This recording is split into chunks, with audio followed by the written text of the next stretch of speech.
ठाकुर जी आए 16 कलाओं में निपुण थे, लेकिन ठाकुर जी को संपूर्ण बोला जाता है, पूर्ण अवतार, है ना, हमारे कन्हैया।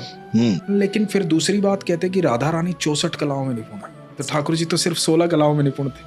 हमारी राधा रानी 64 कलाओं में निपुण है, अनंत ब्रह्मांड का रचयिता जिनके चरणों में रहता है ना। और राधा और कृष्ण में मुझे कभी भेद कभी दिखा ही नहीं, ना मुझे कथाओं में भेद दिखा, ना मुझे कभी भेद लगा। मुझे तो जब कृष्ण दिखते हैं तो राधा रानी दिखती है, राधा रानी दिखती है तो कृष्ण दिखते हैं, वो एक ही भाव में दिखते हैं मुझे दोनों हमेशा।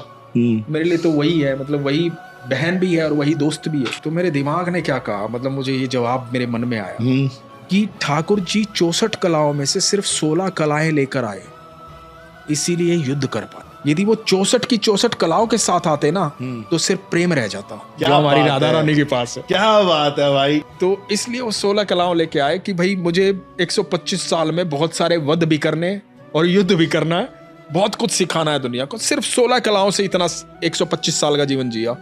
यदि वो 64 कलाओं के साथ आते ना धरती पे, यदि मतलब वैसे आते तो सिर्फ प्रेम होता फिर, और प्रेम की आवश्यकता नहीं थी वहां युद्ध की आवश्यकता थी।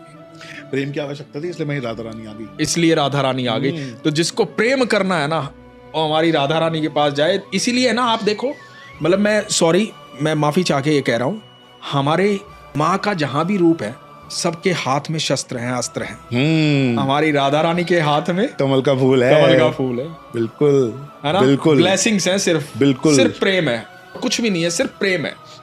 इसलिए कितने भी पाप भी किए हो ना, उसकी शरण में चले जाओगे ना, तुरंत माफ है। वो पूछती ही नहीं कि भाई तू क्या कर गया, तू मेरे पास आ गया, मेरा हो गया बस।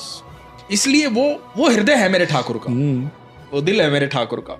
और वहां तक पहुंचना आसान नहीं है। जो मैं कहता हूं ना, वहां वही पहुंच सकता है जिसकी बाह पकड़कर कृष्ण ले जाते हैं। पहले ये 16 कलाएं दिखाते हैं भगवान, बिल्कुल, फिर ले जाते हैं वहां प्रेम तक, फिर तो अनंत है सब कुछ, बहुत ही सुंदर, है ना, फिर कुछ है ही नहीं बाकी।